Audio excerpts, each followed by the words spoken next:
Hello and welcome to Pushing Back, Ukraine Daily Brief. As the war enters its 933rd day, these are the main developments from the past 24 hours. The update from the General Staff of the Armed Forces of Ukraine. Russia has lost approximately 633,800 troops in Ukraine since the beginning of the war. The number, which has not been independently verified, includes 1,170 casualties over the past day. According to the released Ukrainian figures, Russia lost 6 tanks, 20 armored combat vehicles, 23 artillery systems, 1 air defense system, 85 drones, 1 cruise missile and 71 vehicles. The Russians launched 131 combat clashes and carried out 63 airstrikes, including 83 anti-aircraft missiles on the territory of Ukraine. They also used 580 kamikaze drones and carried out 3,300 attacks on the positions of Ukrainian troops and settlements using various types of weapons. In its latest intelligence update, the UK's Ministry of Defence reports Russia has been conducting a high tempo of offensive operations across multiple areas of the front line. In Kursk Oblast, Russia has launched a counter-offensive, retaking several villages.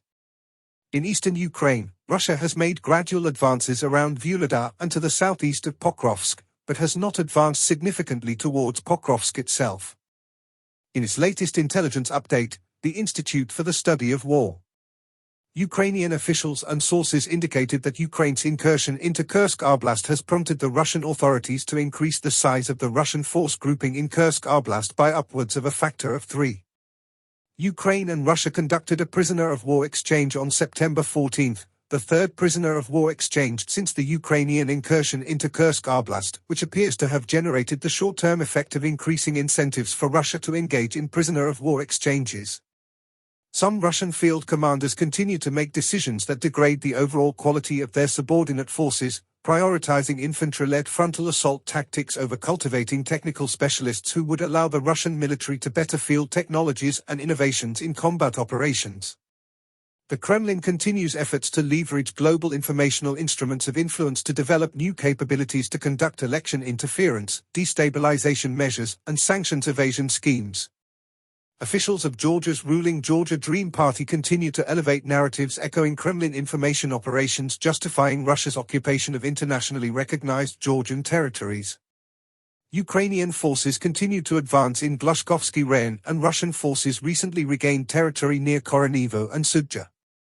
Russian forces are reportedly repairing captured Soviet-era Ukrainian equipment to replenish Russian vehicle stocks. Russian forces recently advanced near Chasiv Yar, Pokrovsk, and Vuhledar.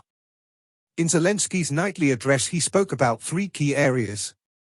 Firstly, Ukraine secures return of 103 captives in latest prisoner exchange. Ukraine successfully secured the release of 103 defenders from Russian captivity, including soldiers from Mariupol and Azovstal. Some returned soldiers are in critical condition and will receive medical care. He praised the efforts of combat units and special operations, especially in the Kursk region, for contributing to the success of these exchanges. Secondly, frontline update and U.S. congressional delegation visit. In a meeting with Commander-in-Chief Zelensky, Zelensky received updates on Ukraine's defense efforts, particularly in the Donetsk region. He also briefed a visiting U.S. congressional delegation, stressing the importance of timely military support and the impact of delays on the front line. He emphasized the need for prompt action on military agreements ahead of upcoming meetings in the U.S. Lastly, honoring tank warriors and Ukrainian cinema's role in advocacy. He signed a decree to honor Ukraine's tank warriors, thanking them and those supporting their efforts. On Ukraine's Cinema Day, he highlighted the role of cinema in portraying the truth about the war, thanking filmmakers for helping the world understand Ukraine's struggle and emphasizing the importance of international advocacy through cult. Thanks for following today's updates. Please don't forget to like and subscribe for more content. We'll return tomorrow with the latest news on the ongoing conflict.